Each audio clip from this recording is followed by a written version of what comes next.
They don't come around very often, and we certainly don't hand them out easy. The lifetime contribution to sport is something that is earned over many years of hard work. I'd like to introduce to you Roger Ledingham, Sue Cornelius and Errol Beattie, our 3 deserved winners, lifetime contribution to sport.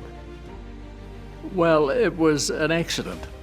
I had been involved in rugby and cricket when I first came to Nelson on the management committees of both the Rugby Union and Nelson Cricket under Jock Sutherland. And then I had a time in educational politics where I just didn't have time to do anything, and I came back I tossed that in 1991. And I was teaching some girls the following year, I think it was in 1992, who knew I was a sporting nutter and said, "Why don't you watch us?" So I went to watch them. The Waimea staff, who were down at netball every day, said, "What are you doing here, enjoying yourself and not doing any work?" And so they tapped me firmly on the shoulder to do the administration.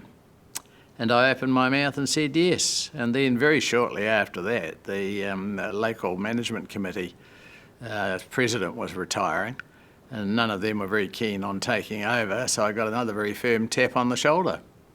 And so, completely unplanned, I became president of Nelson Netball.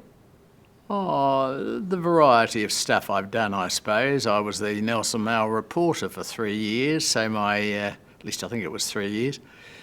So my Saturdays used to consist of watching 4 Premier games, one after another, and then going off and writing the report for dear Mr. Martin, who used to publish a lot about netball. He was very even-handed in his coverage of sport. And then things changed from year to year. Probably the most significant single achievement was getting the stadium built. I wasn't intending to be involved in that. I thought I had somebody lined up, but it didn't work. And so I ended up chairing the group that built the stadium, and I'm very proud of that. And netball badly needed it because we were just running out of court. We'd run out of court space, really. No, the service award that I got first was a complete surprise. I didn't really know anything very much about them. And then, of course, when the life membership came along, I assumed that was a handshake saying, "Right, you've done your time, mate." But it hasn't quite worked out that way. Oh, I'd like to be remembered as somebody who helped the sport and who helped netballers, who was approachable. And I think I'll be known as the voice of netball for a very long time because of the amount of time I've spent on the microphone in recent years.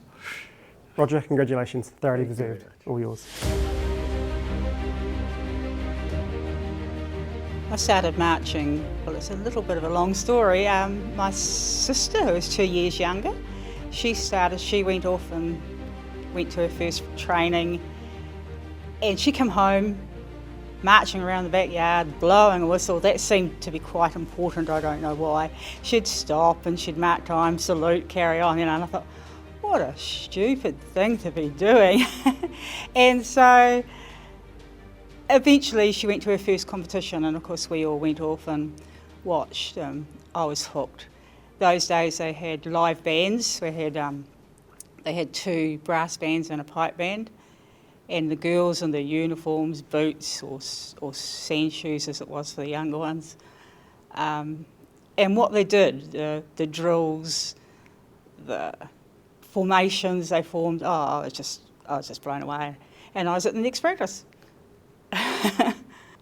My judging career has been quite vast, I suppose, over 41 years. I graded, and then I did island and national competitions. You have to be selected for them. I also was lucky enough to be chosen for 2 international challenges against Australia. So I had one in Australia and one in New Zealand. And then I've done numerous other things relating to judging. I'm a group advisor for my section, and that's like a mentoring system for other judges, so I've done that as well. Life membership was amazing to get. I didn't expect that. You know, you've looked at older judges or personnel in marching and they've done amazing things, and I never thought I had to get a life membership. I've seen many changes throughout the years I've been involved, lots of different things to make it easier for girls to participate, drill changes, field sizes changing, yeah, many things. When I finally give up marching, it will always probably be in my life, but I'd like people to remember me as an honest and reliable judge and a good all-round person. Sue, on the behalf of Sports Tasman, congratulations. Yes, passion for rugby started at 7 years of age, playing for the Star Club. It was a small little union, if you like to put it, a small little club, and it took in Tahuna, Annesbrook and Stoke, and so that's where that name came, was Stoke Tahuna Amalgamated Rugby.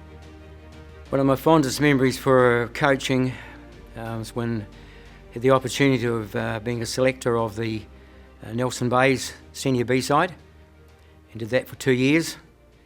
We had a very success from that, and that then gave me an opportunity to step forward into coaching the Stoke senior side.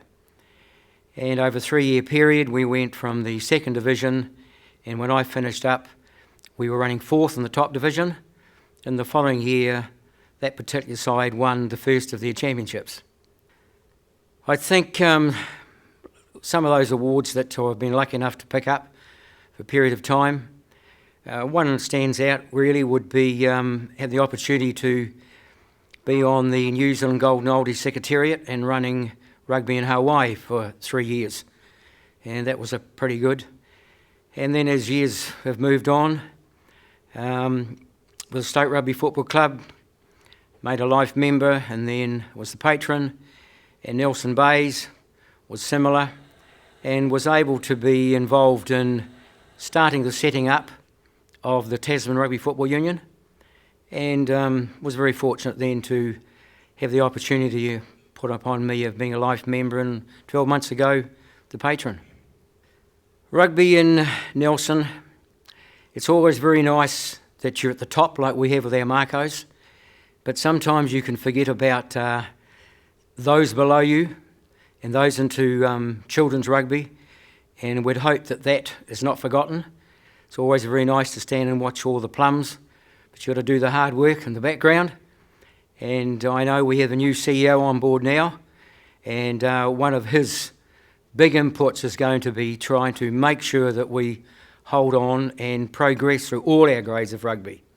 I guess I can say it goes back to my father. My father always said to me that when you participate in the game of all sports, you participate to 100%, otherwise don't bother. But number two, when you take on administration, it's got to be 110%, because there's too many people do 100, but there's too much left behind. You've got to go that extra step, and I've learned that from my dad. Mate, on the behalf of Sport Tasman, I'd like to congratulate you and award you with the Rata Foundation Lifetime Contribution to Sport for your services to rugby. Congratulations, mate. Thank you, Ryan. Well done. Great. Thank you so much.